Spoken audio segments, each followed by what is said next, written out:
एक अनोखी प्रेम कहानी। पिछले साल मैं अपनी कार से जा रहा था। रास्ता काफ़ी दूर का था। मुझे काफ़ी देर तक कार चलाना था। मैंने अभी कुछ ही दूर चलाया था कि मुझे रास्ते में एक लड़की मिली। वह लड़की दुल्हन के कपड़े पहने ने रास्ते बीच में खड़ी थी।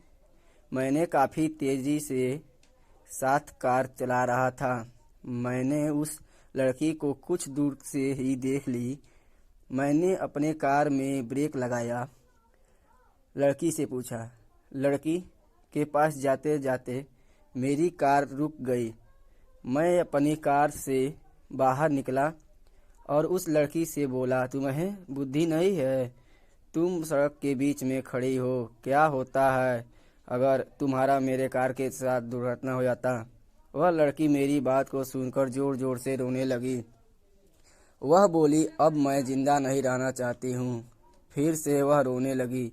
मैंने उसे सड़क के किनारे किया, पीने के लिए पानी उसे दिया। पानी पिया और अपने मुंह को धो लिया।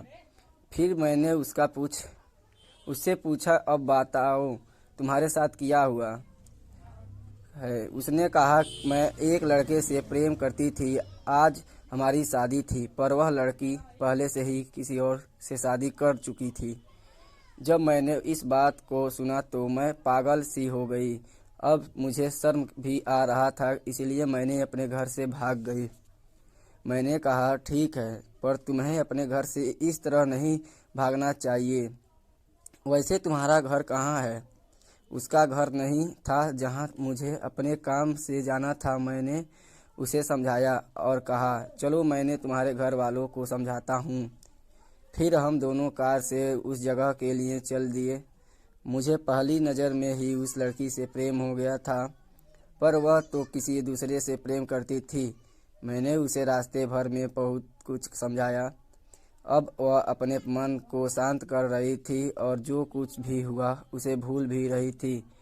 कुछ ही देर में हम उस लड़की के घर पहुंच गए। लड़की के पिता हमें रास्ते में ही मिले।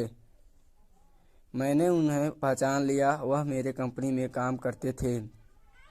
हम उनके घर गए। उनका घर काफ़ी छोटा सा था। घर मानो तो जब कभी भी गिर सकता था। उन्होंने मुझे बताया कि मैंने अपने जीवन भर की कमाई अपने लड़की की शादी के लिए रखा था, पर आज मेरा सारा पैसा बर्बाद हो गया।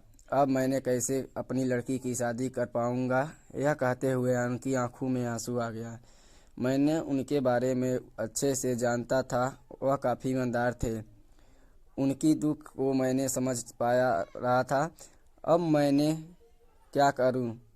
मुझे कुछ भी समझ नहीं आ रहा था। कुछ देर सोचने के बाद मैंने कहा, अगर आप मुझे अपनी लड़की के काबिल समझे तो मैं शादी करने के लिए तैयार हूँ। लड़की बोली और उनके माता पिता दोनों ही खुश हो गए और जो भी रिश्तेदार